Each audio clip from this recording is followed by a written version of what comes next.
Jadi saudara gue ini namanya Rizky. Masuk pesantren itu di tahun 2017-an.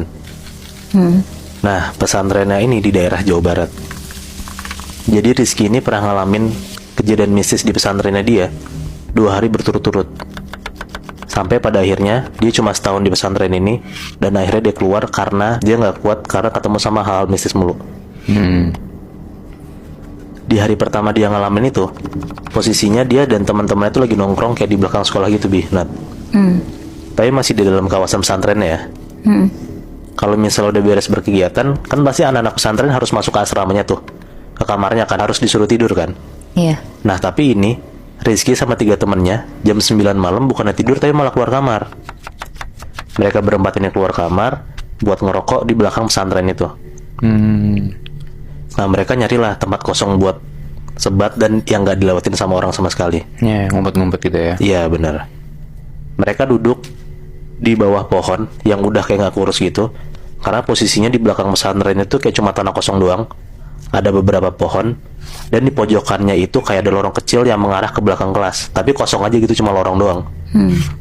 Nah udahlah, mereka duduk di situ, senderan di pohon, ngobrol-ngobrol sambil sebat. Salah satu teman saudara gua ini, si Bari namanya, buang puntung rokok tuh sembarangan mulu. Udah 2 rokok tuh dibuangin mulu sembarangan, sampai akhirnya si Rizky notice.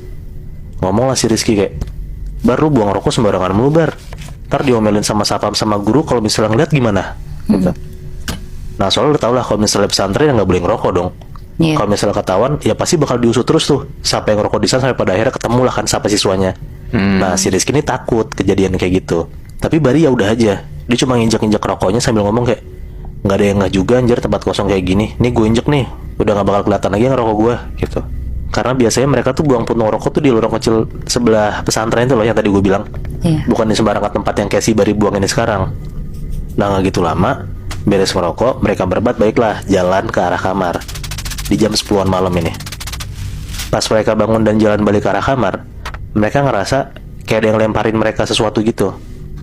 Nah di situ mereka berempat refleks dong, nengok ke kanan kiri nyari sumber siapa yang lempar itu kan. Tapi mereka nggak tahu siapa yang lempar karena kosong juga. Yang tadi gue bilang di bagian belakang pesantren itu emang cuma 4 orang itu doang, yang Rizky sama temen-temennya ini. Mereka dilemparin apaan, Muy?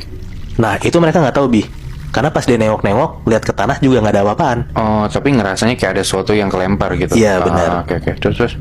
Udahlah, mereka cuek lagi, mereka jalan lagi. Nah baru beberapa langkah, tiba-tiba Bari ngerasa dilempar lagi.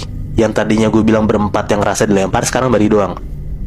Di situ Bari gedek banget tuh, langsung refleks ngomong kayak, "Siapa sih yang lempar-lempar anjing?" gitu. Nah pas Bari